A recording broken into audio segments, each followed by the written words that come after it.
Hello, slimy Furtlers, and we are once again back on the railway. I do remember saying a while ago, I'm not going to make any more, sort of rail, model train, railway, whatever related purchases, because we're moving, and I don't seem to be keeping to that promise very well, because what we have here is a brand spanky new Accurascale Class 60 in late EWS livery, and it has absolutely blown me away at how good it is. But we'll talk about that again in a bit.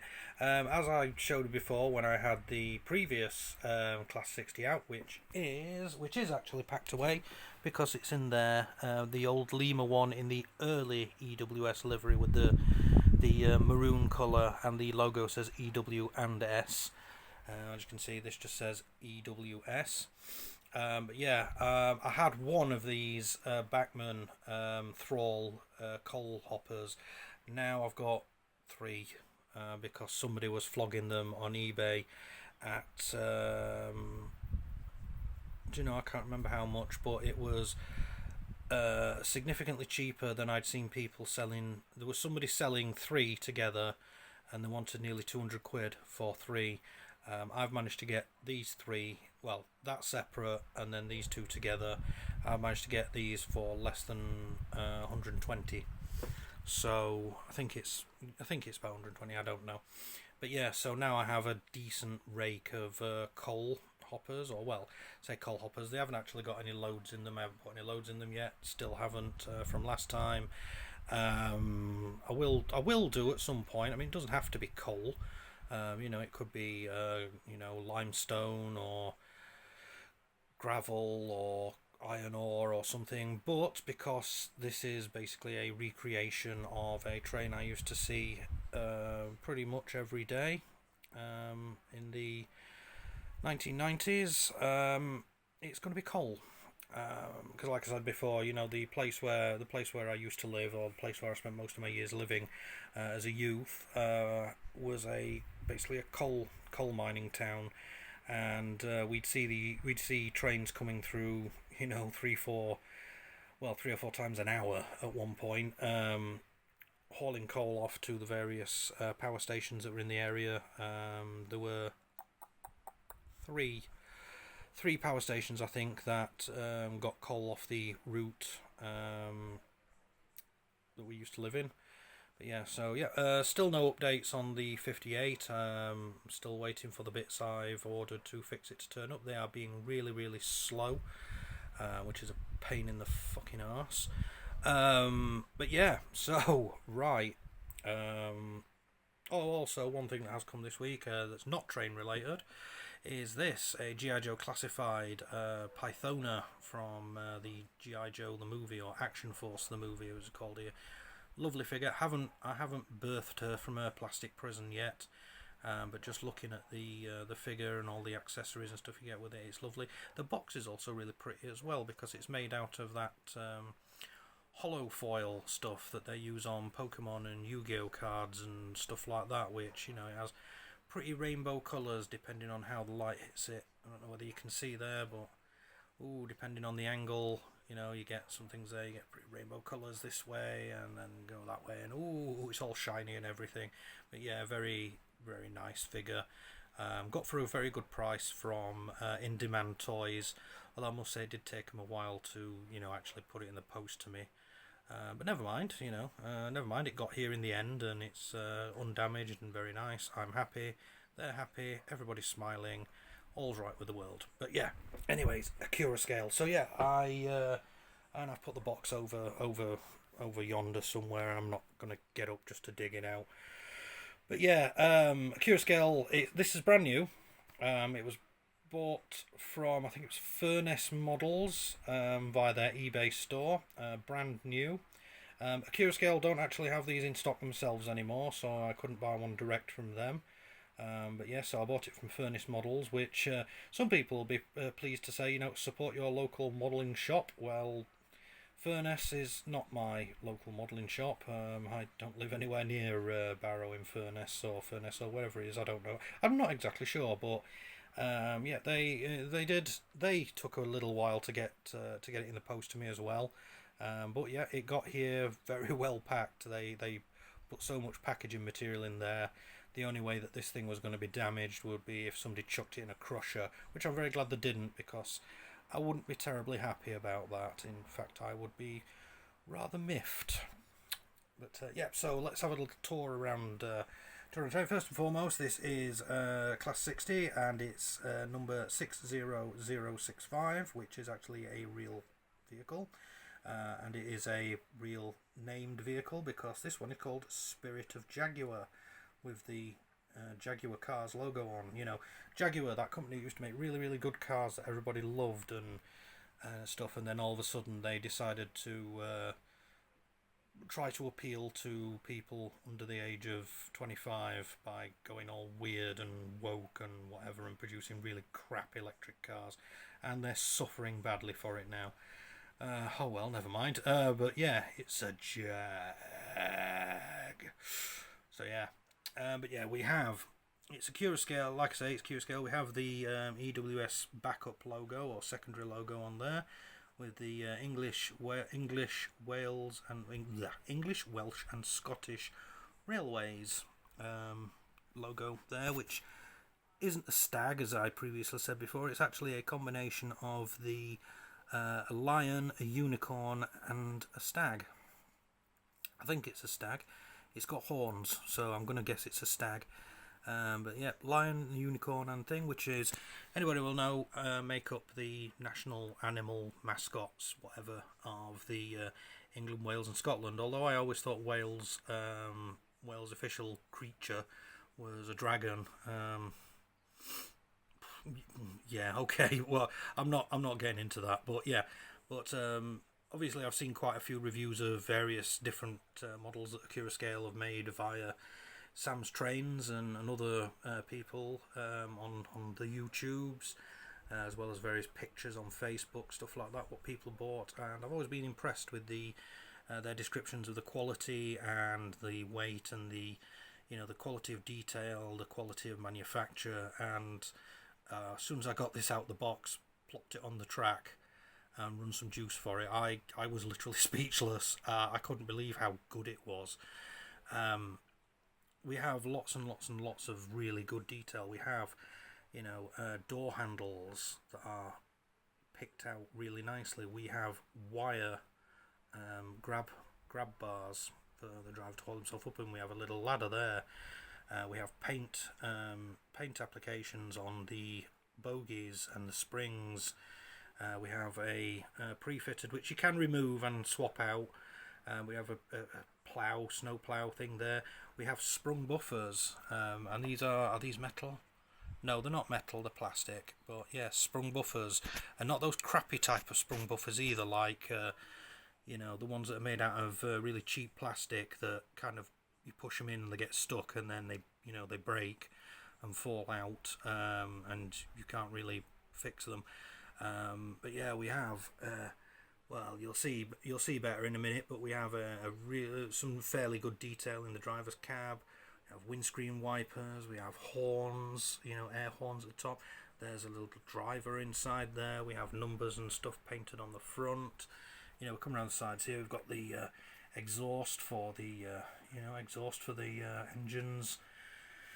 Vents in the top, we've got little warning signs and stuff like that painted on the outside. We've got an actual transparent grille, which is on both sides, where you can see the engine inside. And yeah, I'm just blown away by the level of detail, and it's like I said, the actual quality of the detail and the quality of manufacture. It's like I got this out of the box, and it ran like a dream immediately. I mean, I ran it in, obviously, I gave it half an hour in both directions, and it barely needed it. It literally barely needed it. It was so smooth straight out the box. I couldn't believe it. I think it's the first time I've ever bought a model and I didn't have to fiddle with it in some fashion to to correct a slight problem that was in the thing. So yeah, I'm massively impressed.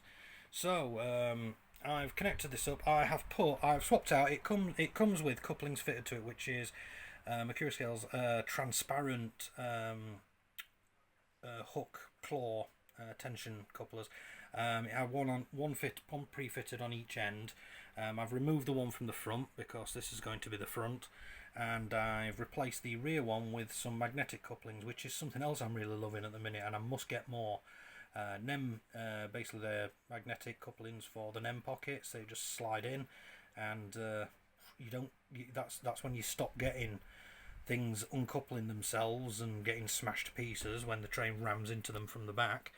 So yeah, I put a magnetic coupling in there, and on these, as standard, these like I said, the Bachmann Thrall coal hoppers come with they have a knuckle coupler as fitted as standard, which is a weird way of doing it, because that coupler is screwed in, and then there's a NEM pocket underneath it, an empty NEM pocket underneath it. So in order to fit these more standard NEM pocket tension claw type couplers, I had to unscrew a screw, pull out the knuckle coupler, because if you leave the knuckle coupler in, it gets in the way of putting a normal NEM pocket coupling of whatever type you want. So I have to unscrew that, pull that out, replace a little plate that holds a knuckle coupler in place, and then you can pop in this. The rearmost coal hopper, I don't know, probably can't see there. Let me move my light round. Is that a bit better? Oh yeah, you can see there. I've still got the knuckle coupler attached there.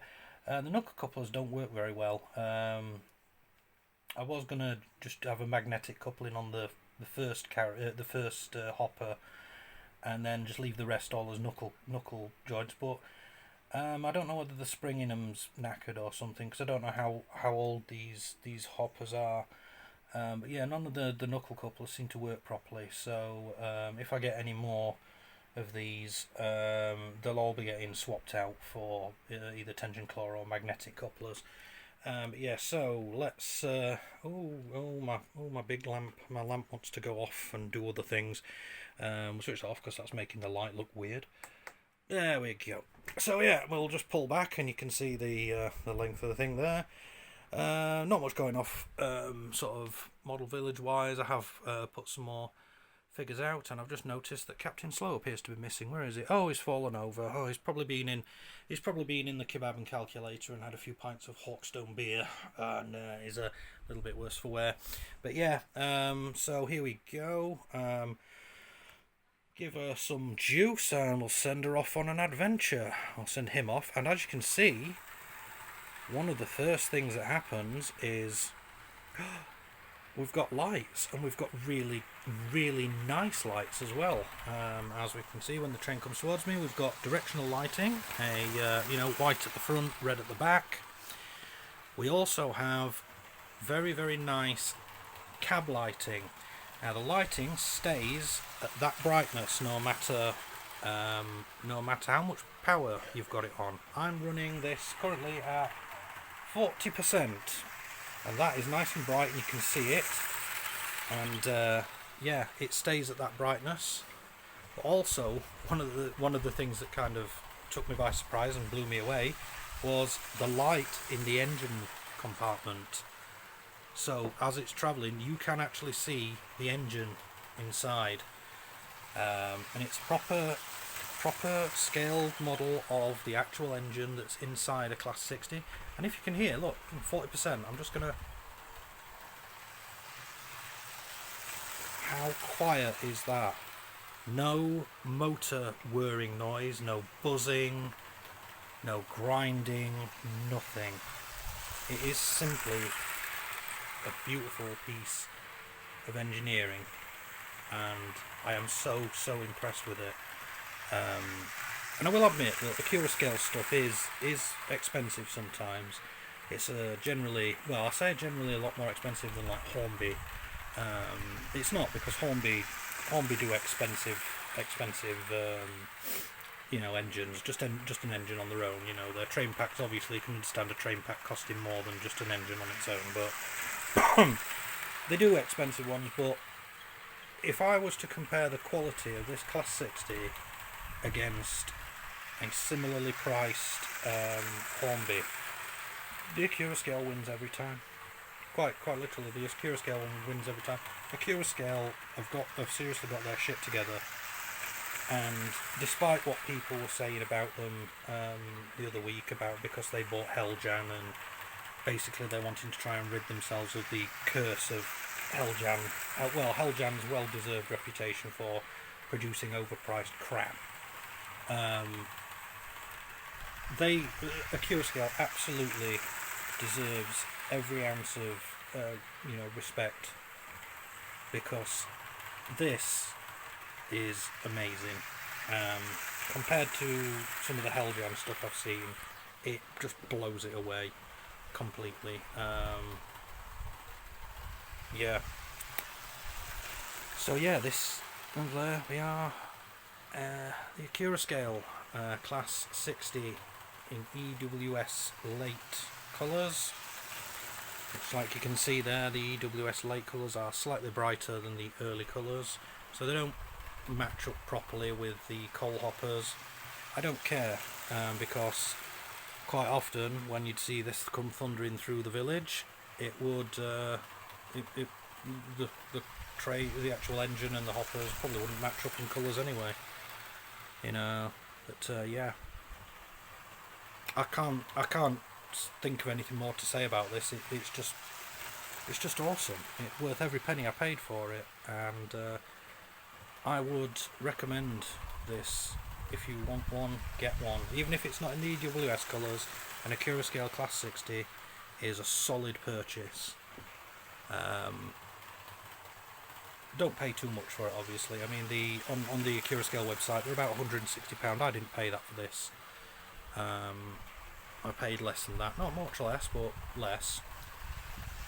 And I do not regret it, even though I said I wasn't going to buy any more train related stuff for quite a while, and I've made myself into a liar, because I bought this, I bought the coal hoppers, I brought the Christmas train that's now packed away, and I bought Pythona, I've bought bits and bobs. One of the other things I've had come today as well is where are we?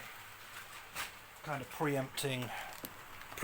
I've got a handful here of Dapol building kits to add more to the town of Skid Row. I'm also in the process of doing the shop and flat units there with Eddie and Richie on. I've already designed some signs, not very good designs, but they will suffice. So when I finish painting, I can put print out and stick some signs on the shop fronts, so that we've got some shops as well as a pub and a garage and a petrol station, car showroom, MOT centre. And then maybe at some point I'll get round to painting the kiosks for the train station. Well, there's going to be 2 train stations. Like I said, the plan for the layout is I'm going to have a proper big passenger train station for the fast lane, and then this smaller local train station, as you would call it, for the DMUs and stuff like that. But you never know, when we move, all that might have to change, because I might not be able to have the table in this configuration.